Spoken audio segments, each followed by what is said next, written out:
Thank you, Steve.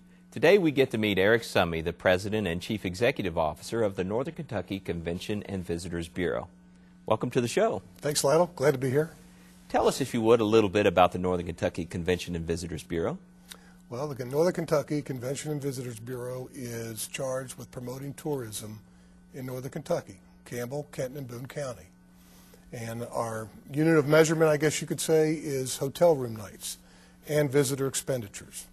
And when these take place, it pumps a lot of money into our local economy. How significant is tourism to our local economy?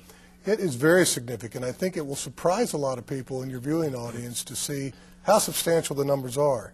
I think there is a chart that we'll show you the chart on the screen right there.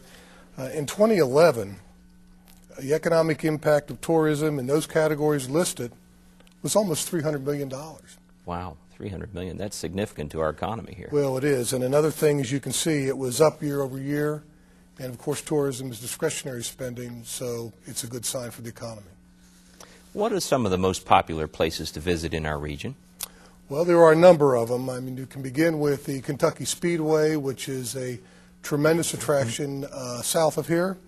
You have Turfway Park, obviously the Museum Center over in Cincinnati, along with the Art Museum. Of course, we have the duck boat attraction on the Ohio River, the aquarium in Newport on the Levee, and then there's the favorites, of course, the Reds, the Bengals, other sports, Florence Freedom, NKU. It goes on and on. Now, this summer, I understand we have quite a few events coming up. Can you walk us through the events for this summer and fall?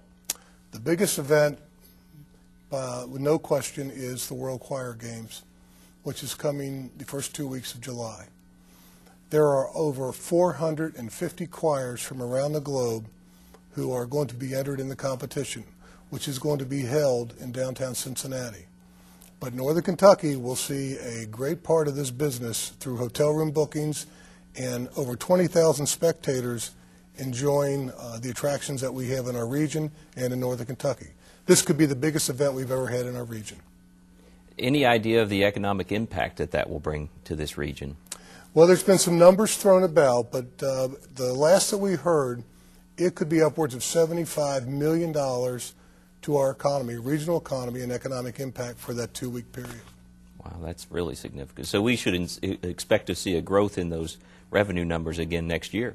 You should, and of course with the Speedway event, I believe the Quaker State 400 will be taking place the month prior, so a good summer is ahead for us. Indeed. How would somebody go about getting a hold of the Convention Bureau to book an event or to bring their group to town? Well, we have a website. It's www.nkycvb.com, and it has all the information about what's going on, where to stay, where to eat, what to do, and it has numerous hot links to other websites that are connected with our area, particularly with consumer tourism, which we market jointly with the Cincinnati Convention and Visitors Bureau. I see. And this regional approach with Cincinnati helps drive additional volume to Northern Kentucky? It does. Really, it's an efficiency move, Lytle, where we had found that both bureaus were previously promoting the same thing, since we do have a regional format. So we combine the resources, and the Regional Tourism Network, Cincinnati, USA, promotes the entire region for consumer tourism. Great. Eric, thanks so much for being with us today, and we'll be right back after this break.